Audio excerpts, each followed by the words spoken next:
Mish! Hey, so I've re-recorded this video around 3 times now, so 3 times a charm, right? Custom decals. It's a pretty wacky concept when you think about it. Being able to take whatever symbol, iconography, or image you want and sliding it onto your miniatures. But you're probably thinking it must be pretty difficult to get that process done. Well, you'd be right, they're a pain in the ass. Let me kinda start over. Yeah, they're a pain in the ass, and yeah, it's a hassle to get it done. But it really does tie a miniature together, much like the prepackaged decals that come with the minis we buy. Decals are not an essential thing, but I think most of us can agree that it makes a miniature look more lifelike and professional. But enough about my opinion, we'll get more into that later. Let's get into the part that you're all waiting for. Let's go. So, first things first, when you need to make custom decals, you need a printer. I'm using an inkjet because I do not have a laser printer. And I will say now, if you do have a laser printer, congratulations, you've saved yourself a lot of work. So, I'll get into that later. So you got your printer, now you need decal paper. So since I'm using inkjet, we're gonna go for inkjet paper. This is the paper that I use, and it's pretty good for what you're getting. You only really have 2 options: white decal paper and clear decal paper. Clear decal paper has no backing color, so it's pretty transparent and only really looks good on brighter colors. White decal paper has a white backdrop, so you can have white on your decals, but you'll need to cut them as close as possible to their designs, and most likely have a design surrounded by a color similar to the main color of the miniature you'll be painting. Once you've purchased your paper, you're going to want gloss varnish and decal film. For this, I'm using lacquer. I would suggest buying one of both kinds of decal paper just to experiment, and to kind of parrot some of the people that have made custom decal tutorials before. If you're really serious about it, there's no sense not getting a little extra. So now that you have all your stuff ready for printing decals, you now need to edit the decals to be printed. For this, you'll need a photo editing software, and for this I'm using paint.net because it's free. My personal favorite app is Procreate for editing decals because it's the same app that I use to draw myself, and I can put whatever custom design in, and there's a lot more settings for DPI levels and whatnot, but for simplicity, I'm going to be using paint.net because that is available to everyone. So once you've loaded up paint.net, you're going to want to go to Image and Resize Canvas. Set your canvas to the size of your decal paper, and then we're going to want to find a good pre-made decal sheet. We're going to be going to bolterandchainsword.com, and here you can find all kinds of good pre-made decal sheets that are practically ready to be printed. Go to Downloads, and they'll have some here we can choose from. I'm going to use, let's use this Necropolis Hox sheet, for example, and we're going to download it. We can either click download, but this is a PDF, and I like using PNGs instead, so we're going to save the file as, and then it will be downloaded. Once it's downloaded, you can just drag the file into paint.net, and you're going to want to click Add Layer. Alright, now that we have the image on the sheet, what you're going to want to do is size it down a little bit, and we can just drag it to whatever size that we want. If we have it as is, it'll be as big as the decal sheet, and I don't think we really want that. These would be gigantic decals, and unless you're doing a bunch of vehicles or something, or maybe a huge temple, I would not do decals this big. So we're going to size it down relatively to the size that it would be for miniatures. I don't really have a great method of doing this to be perfectly accurate. I kind of eyeball it, to be honest. I'm sure there's a much more useful way of doing this, but this is what I do. I'd also suggest putting more decals on one piece of paper if you're going with inkjet. It cannot go through the printer twice, so it's best to load up your sheets with decals. But once you're satisfied with all the decals that you have on your sheet, you're going to want to save this as a PNG file. And once you're satisfied with the decal sheet, after looking it over in this little window, Paint.net will ask you to flatten the image, which means taking all the images and putting them into one layer. So if you want to add on to this decal sheet later, I would also suggest saving a copy in the form of paint.net's file. Now for the quality of the print, you're going to want to have your settings set to portrait, and the paper type, you're going to want to have it set to photo paper, and the quality of the paper will be set to photo paper as well. Also keep in mind your settings may differ from mine depending on what printer you use, but once you're ready, you're good to print. Also be sure to use some test paper just to make sure that the decals are in the right place, and just to make sure that the DPI and ink levels are correct. Keep in mind this is not a guarantee that your prints will look identical to the pieces of paper. Sometimes it just doesn't work as well as you want it to, especially when you're printing large amounts of ink on one piece of paper. Hence why it's a good idea to have many decals to spare. Once it's done printing, I would leave it for a couple hours to dry. It should realistically only take an hour to dry, but I like to be better safe than sorry. So now it's time to prep the decals, and this is the point in the video where I decided to redo a lot of things. Initially, I used the instructions on the back of the paper, taking these kind of drive-by sprays similar to how you prime a miniature, but no matter how hard I tried, so many of my decals would fade and fall apart no matter what.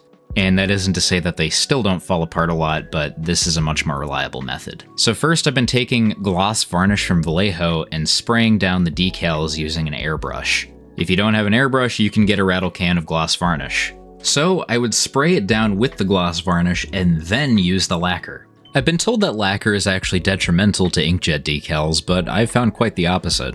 Every time I didn't use lacquer, they would fall apart even worse than when I did use it. Also, just a little PSA, if you have better knowledge of how to use custom decals, please tell me in the comments. I would love to know better ways of doing this and learn from you guys. Plus, I'd love to redo this video in maybe 6 months or maybe a year, just to showcase some better ideas and maybe better methods on how to go about this. So, you'll take your gloss varnish, spray it over the sheet, and then you'll be using the lacquer as intended on the back of the decal sheet instructions. I've also heard a good alternative to lacquer is Krylon's gloss acrylic spray. I'll probably be trying that later, but with Christmas coming up, I kinda wanna limit my personal expenses. I'd like to mention that maybe I just needed to use more lacquer than the instructions gave. I'm not entirely sure if gloss varnish might be the best option, but that's just what seems to be working for me. So now that we've got our sheet prepped, we're ready to use our decals. First, you'll want to get your mini painted up and sprayed with some gloss varnish or Ard Coat from Citadel. You'll then want to cut your decal close to size, and this is especially important for the custom ones. You'll then let it soak in some room temperature water for around a minute or so. After a minute passes, you can poke at the decal, see if it's sliding off, and then I'm going to be adding some micro set to the miniature.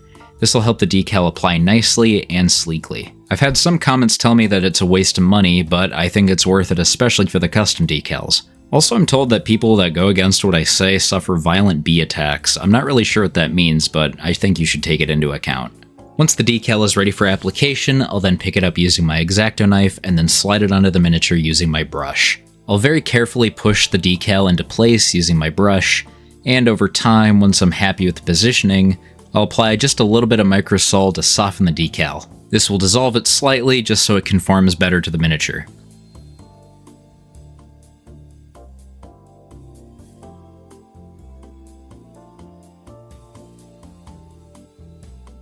I probably shouldn't be pushing the decal around while the microsol is working, but I like to be thorough in pushing out those wrinkles because it's not a guarantee that the wrinkles will go out once you apply microsol.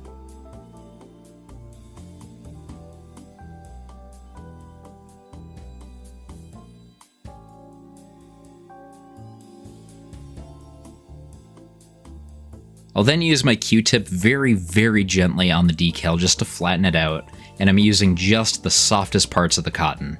I'll use my brush slightly just to flatten out those last wrinkles, and the decal is good to go. That way you can use the Q-tip just to dry it off and soak up the excess water. Once the decal is dry, I'll then apply a little bit more gloss varnish over the top just to seal it down. And once the gloss varnish dries, I'll then be adding a shade. Adding the shade after the decal is applied not only seals it down further, but also makes the decal look more natural on the miniature.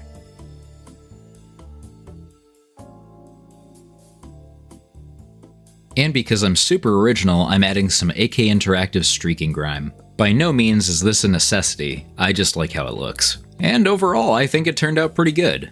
Keep in mind, this was 4 tries though. Even with all my methods and efforts to make the decal stronger, they're still super brittle. I feel like with my initial recording of this video, and why I ended up redoing it twice, I feel like I was a little harsh and scathing on inkjet decals. I felt that I needed to improve my craft a little bit more before I cast judgment, but after doing so, I feel reaffirmed in my original distaste. These things aren't worthless by any stretch of the imagination. They can look good, and part of it is just a skill issue, I think. But at the same time, I feel like no matter what I do, there's not really much that I can change. And on top of it, I feel like with all the crap I had to spend money on to make these things look as good as I did for the video, I feel like it might have been worth getting a cheap laser printer over this. Better quality prints and the ability to use it more than once, and on top of it, I don't have to spend eons prepping the actual decals. I feel like it'd be worth just getting a laser printer. But am I gonna do that? Am I just gonna toss out my inkjet and replace it with a laser printer? Probably not. Plus, I spent my money on the materials, so I might as well use them. And it doesn't really make much sense to get rid of my perfectly working printer just so I can print decals better. And when it comes to the quality of the decals, I think this is kind of a perfect place for how I normally paint. I don't often paint super clean miniatures, and I typically use these for Space Marine decals. But I'd be lying if I said there wasn't just a little bit of copium to that sentence. Again, I'm not sure if this is user error or these things just suck. I've watched a few custom decal tutorials on YouTube, and most of them are made by people that I really respect, but almost none of them end up using inkjet printer decals, and I think I kinda get why now. I do feel like some of them leave out a lot of information, like not even sharing what kind of decal paper they're using, which is pretty frustrating. But my biggest thing when it comes to custom decals, especially inkjet, is there seems to be these huge gaps of information online. Even with this video going through 3 renditions, I'm still actively researching better ways to use inkjet printer decals. So, like I said earlier, if you have any ideas or methods, please put them in the comments. I would love to learn. For what it's worth, I hope this tutorial was helpful to you guys. I feel like this is a subject that I wish I had more knowledge on, especially doing a video on it, but one of my long-term goals of this channel is to learn from you guys just as you guys learn from me. Anyway, I think it's time we wrap up the video, and I think I've flapped my beak enough as is. But if you liked what you saw, leave a like, comment, and subscribe for more. It helps a lot. And I'll leave you with a mishmash, kit bash, and print some fantastic decals. And you might. I cannot promise anything when it comes to inkjet decals. Yeah. See ya.